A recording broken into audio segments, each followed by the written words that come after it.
Assalamualaikum warahmatullahi wabarakatuh. Hamdan wa syukranillah, salatan wa salaman ala rasulillah wa ala alihi wa ashabihi wa mawalah amma ba'd. Ikhwan fiddin dimana saja Anda berada, para pemirsa di seluruh jagat dunia maya, jumpa lagi dengan saya, Ayah Aristo Maria.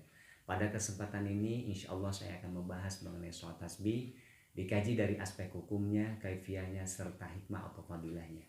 Akan tetapi sebelum melanjutkan pembahasan, perlu kiranya saya menyampaikan latar belakang atau motif saya membuat video ini. Beberapa waktu yang lalu, saya mengikuti satu halakoh pengajian yang di dalamnya dilaksanakan beberapa ritual ibadah, yang salah satunya adalah pelaksanaan sholat tasbih. Dan saya menemukan fakta bahwasannya praktek sholat tasbih yang dilaksanakan pada halakoh pengajian itu berbeda dengan praktek sholat tasbih yang biasa saya laksanakan. Kemudian saya bertanya-tanya di dalam hati, apakah praktek sholat tasbih yang dilaksanakan pada halakoh pengajian itu sejalan atau sesuai dengan tuntunan syariah atau justru bertentangan dengan tuntunan syariah. Demikian juga saya bertanya-tanya di dalam hati, apakah praktek sholat tasbih yang biasa saya laksanakan sejalan dengan tuntunan syariah atau tidak. Berawal dari rasa penasaran itu, kemudian saya mencari tahu, saya membaca beberapa literatur, dan alhamdulillah saya menemukan jawabannya yang insya Allah jawabannya akan saya sampaikan di sini. Baiklah ikhwan fiddin, yang pertama kita akan membahas mengenai status hukum sholat tasbih. Apakah sholat tasbih itu sunnah atau tidak sunnah? Apakah sholat tasbih itu mustahab atau ghair mustahab? Apakah sholat tasbih itu memiliki landasan hukum yang dengan demikian sholat tasbih itu sejalan atau sesuai dengan tuntunan syariah, atau tidak memiliki landasan hukum yang dengan demikian sholat tasbih itu bertentangan dengan syariah? Para ulama madzhabul arba'ah berbeda pendapat mengenai status hukum sholat tasbih. Ada yang mengatakan bahwa sholat tasbih itu sunnah atau mustahab. Ada juga yang mengatakan bahwa sholat tasbih itu ghair mustahab. Para ulama yang mengatakan bahwa sholat tasbih itu sunnah atau mustahab diwakili oleh para ulama dari madhab Syafi'i, Hanafi, dan Maliki. Adapun yang mengatakan bahwa sholat tasbih itu ghair mustahab atau tidak sunnah diwakili oleh para ulama dari madhab Hanabilah atau madhab Hambali. Para ulama yang mengatakan bahwa sholat tasbih itu sunnah atau mustahab bersandar pada hadis Ikrimah yang diterimanya dari Ibnu Abbas, yaitu hadis an Ikrimata an Ibni Abbas anna Rasulullah sallallahu alaihi wasallam qala lil Abbas ibni Abil Muthalib, ya Abbas ya ama, ala u'tika, ala amnahuka, ala ahbuka, ala af'alu bika asyra hisalin idza anta fa'alta dzalik ghafarallahu laka dzambaka awwalahu wa akhirahu qadimahu wa hadisahu khata'ahu wa amdahu sagirahu wa kabirahu sirrahu wa alaniyatah asyra hisalin an tusalliya arba'a raka'atin fi kulli raka'atin taqra'u fatihatal kitab wa surah fa idza faragta minal qira'ah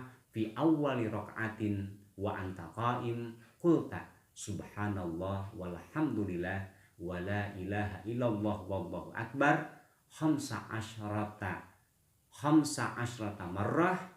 Al hadis rawahu Tirmidzi wa Ibnu Majah wa Abu Dawud.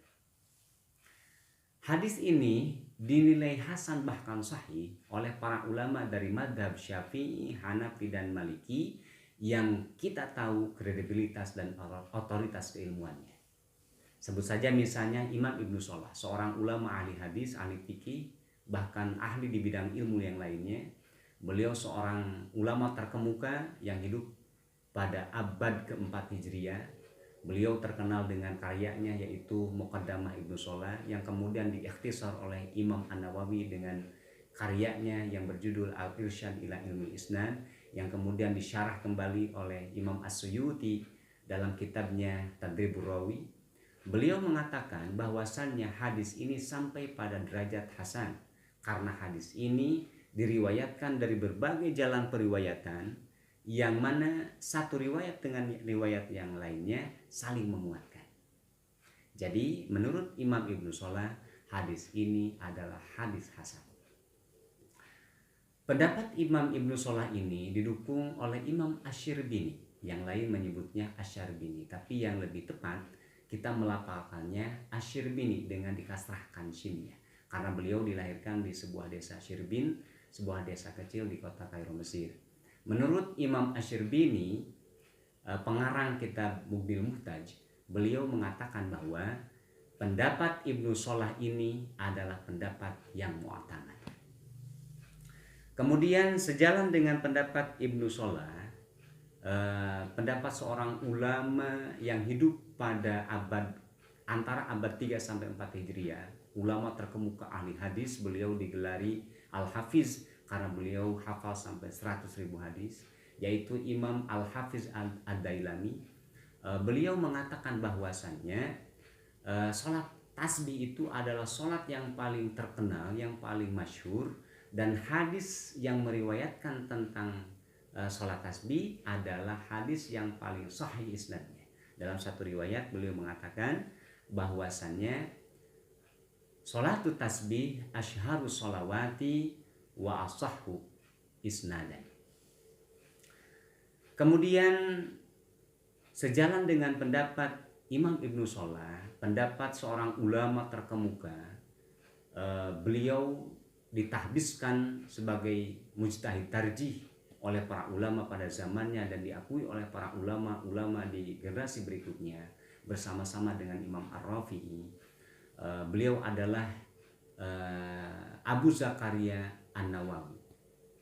Beliau memiliki kunyah Abu Zakaria, ayah dari anak yang bernama Zakaria.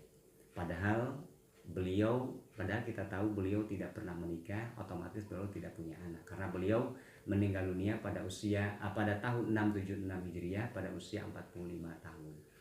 Beliau tidak pernah menikah, tidak memiliki anak. Menurut Imam An-Nawawi dalam kitabnya Tahdhibul Asma wal Lughat, beliau mengatakan bahwasannya hadis ini adalah hadis hasan dengan illah atau alasan yang sama persis dengan apa yang disampaikan oleh Imam Ibnu Shalah. Meskipun sebelumnya pada kitab At-Tahqiq dan kitab Al-Majmu' Syarhul Muhaddab, Al-Majmu' Syarhul Muhaddab adalah karya Imam Nawawi, merupakan syarah dari kitab Al-Muhaddab karya Imam As-Siraji yang hidup pada abad ke-3 sampai abad 4 Hijriah. Beliau dalam kitab At-Tahdhib ini mengatakan bahwasannya hadis ini adalah hadis hasan. Kemudian beliau pun mengutip pendapat para pendahulunya, yaitu pendapat Shahibut Tatimah dan Shahibul Lubab. Shahibut Tatimah adalah Imam Al-Mutawalli An-Naisaburi dan Shahibul Lubab adalah Imam Al-Mahami.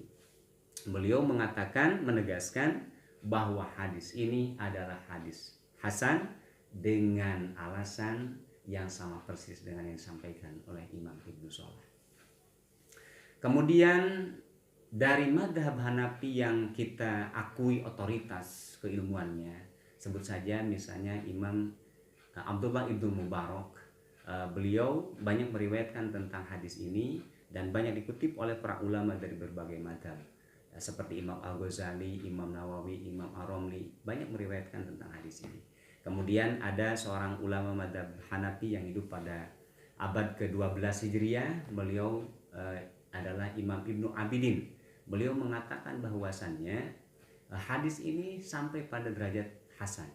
Bahkan pada satu riwayat Imam Ibnu Abidin mengatakan bahwasannya barang siapa yang mengatakan bahwa hadis ini adalah hadis maudhu, maka dia tengah berhalusinasi. Wa wahama man za'ama wad'ah, kata beliau, bahwasannya orang yang mengatakan bahwa hadis ini maudhu, dia tengah berhalusinasi. Dari madhab Maliki, seorang ulama yang diakui kredibilitas dan otoritas keilmuannya, yang mengatakan bahwasannya hadis ini adalah hadis hasan dan status sholat tasbih itu mustahab, adalah Imam As-Sawi Al-Maliki.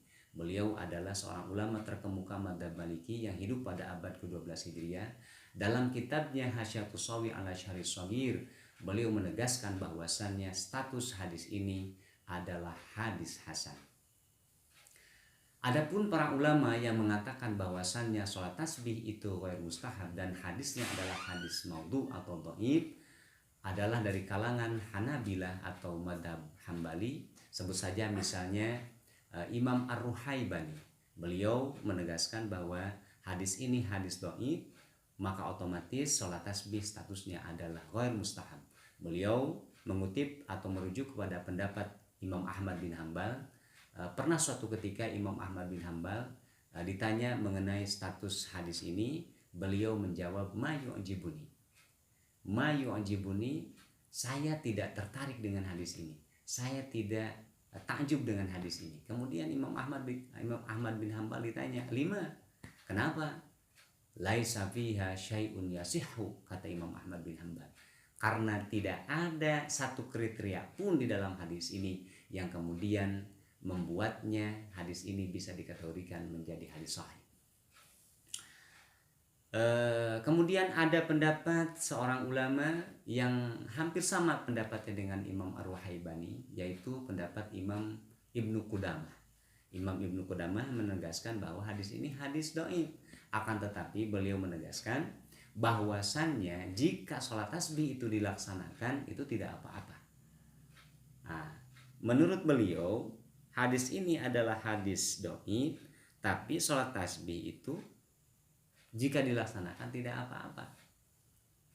Dengan alasan menurut beliau li jawazil amal bil haditsid dhaif fi fadhailil amal.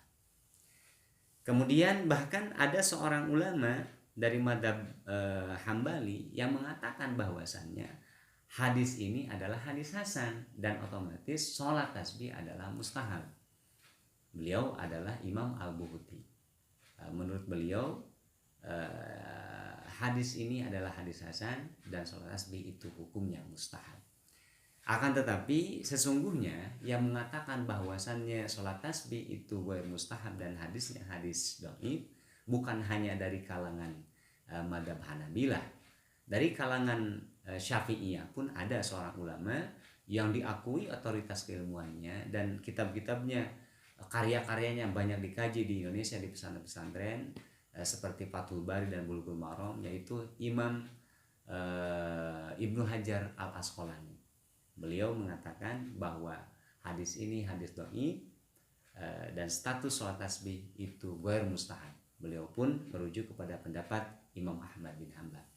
Sampai di sini kita bisa menyimpulkan bahwasannya status sholat tasbih menurut madhab Syafi'i, Hanafi dan Maliki itu adalah mustahab dan hadisnya adalah hadis hasan bahkan sahih menurut salah satu ulama yaitu Imam Ad-Dailami.